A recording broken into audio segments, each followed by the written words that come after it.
সম্মানিত ভিউয়ার্স, আসসালামু আলাইকুম রহমতুল্লাহি ওয়া বারাকাতুহু। মহান আল্লাহর প্রশংসা করে রাসূল সাল্লাল্লাহু আলাইহি ওয়াসাল্লামের দুরূদ করে শুরু করছি। আজকের ভিডিওটা অত্যন্ত কার্যকরী টিউমার বা অর্বুদ সম্পর্কে। মানব দেহের বিভিন্ন স্থানে টিউমার হয়ে থাকে। এখনো পর্যন্ত এই টিউমার হওয়ার মূল কারণ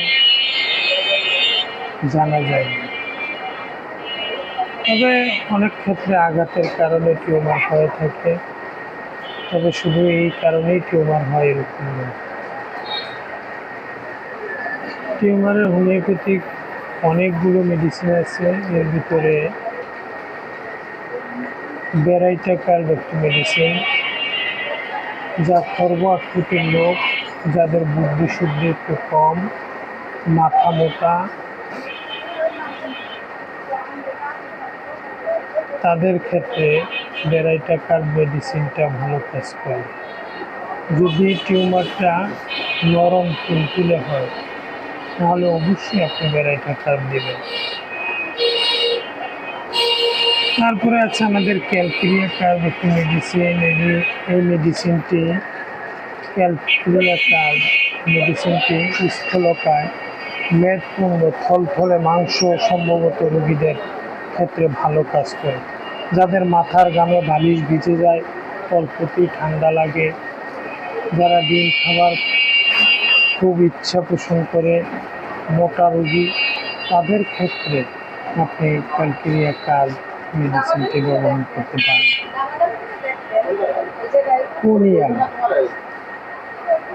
কোনিয়াম মেডিসিনটি পেটে, স্তনে, শরীরের কোনো স্থানে শক্ত টিউমার তথা সুচ ফোটানো ব্যথা, পুরাতন টিউমার, বৃদ্ধ দিগের ক্ষেত্রে কোনিয়াম অত্যন্ত ভালো কাজ করে।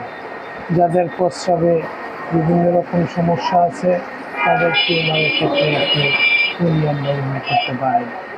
এরপরে আছে আমাদের স্টাপাইসিগ্রিয়া মেডিসিনটি শীতকাতর, বদরাগী, অত্যন্ত কামড়, পোকা ধরা দাঁত, খিটখিটে মেজাজ, এই দাঁতের রোগীদের চোখের পাতার অঞ্জিনা হলে চোখের উপরের পাতার ক্ষেত্রে আপনি স্টাপাইসিগ্রিয়া মেডিসিনটি ব্যবহার করতে পারেন। আর যদি চোখের নিচের পাতায় অঞ্জনি হয়, আর রোগী যদি নম্র প্রকৃতির, স্নেহশীল মেজাজ, শান্ত, গরম কাতর, এই দাঁতের রোগী হয়, তাহলে আপনি পালসিটিনা মেডিসিনটি ব্যবহার করতে পারেন।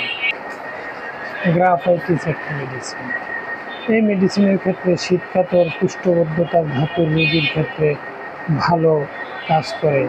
তবে এই ধাতুর রোগী বেশিরভাগ ক্ষেত্রেই চর্মরোগে ভোগে, আর চর্মরোগের ক্ষেত্রে চামড়া মোটা, রস পড়ে, কষ পড়ে, আঠালো কষ যদি থাকে, তাহলে আপনি এই গ্রাফাইটিস মেডিসিনটি ব্যবহার করতে পারেন। হেক্লালামা, ঘাড়ে বড় শক্ত গ্ল্যান্ড টিউমার, হেক্লালামা উপকার হয়। এছাড়াও মাড়িতে যদি কোনো শক্ত টিউমার হয়, মাড়ির যে কোনো সমস্যার ক্ষেত্রে হেক্লালামা অত্যন্ত ভালো কার্যকর। থুজা মেডিসিনটি কানের ভিতরে, নাকের ভিতরে পলিপাস, শরীরের বিভিন্ন স্থানে টিউমার, গ্ল্যান্ড, থুজা আরোগ্য করে থাকে। থুজা আমাদের ডাক্তাররা সাধারণত পেটেন্ট হিসেবে ব্যবহার করে থাকে, তাই নতুন ডাক্তাররা থুজা ঔষধটি ব্যবহার করতে পারে। সম্মানিত ভিউয়ার্স, আপনাদের জ্ঞাতার্থে জানাচ্ছি যে হোমিওপ্যাথিক মেডিসিন কখনো নিজে নিজে সেবন করবেন না। ক্যালকেরিয়া-কার্ব একটি মেডিসিন। এই মেডিসিনটি পরে কখনোই সালফার মেডিসিন ব্যবহার করবেন না। তবে আপনি চাইলে সালফারের পরে ক্যালকেরিয়া-কার্ব মেডিসিনটি ব্যবহার করতে পারেন।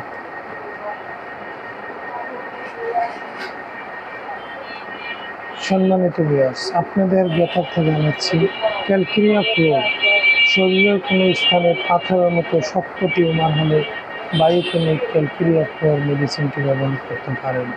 ক্যালকেরিয়া ফস হাতের শক্ত টিউমারের ক্ষেত্রে ভালো কাজ করে থাকে। আর যাদের এই সমস্যা হবে তারা মাংস, ডিম, টক খাওয়া থেকে বিরত থাকবে ঔষধ খাওয়া অবস্থায়। সম্মানিত ভিউয়ার্স, আপনাদের যথার্থ জানাচ্ছি যে আপনারা কখনোই নিজে নিজে ওষুধ সেবন করবেন না। এই ভিডিওটা শুধু আপনাদের লক্ষণগুলো জানার জন্য, আপনাদের উপকার্থে। এই ভিডিওটা আমি শুধু আপনারা যাতে আপনাদের লক্ষণগুলো জানেন এই জন্য আমি ভিডিওটা করেছি, আপনারা যাতে ডাক্তারের কাছে যে আপনার সমস্যাটুকু ভালো করে বলতে পারেন। তাই ঔষধ সেবন করার ক্ষেত্রে অবশ্যই রেজিস্টারপ্রাপ্ত ডাক্তারদের পরামর্শ নেবেন, ডাক্তারদের পরামর্শক্রমে ওষুধ সেবন করবেন।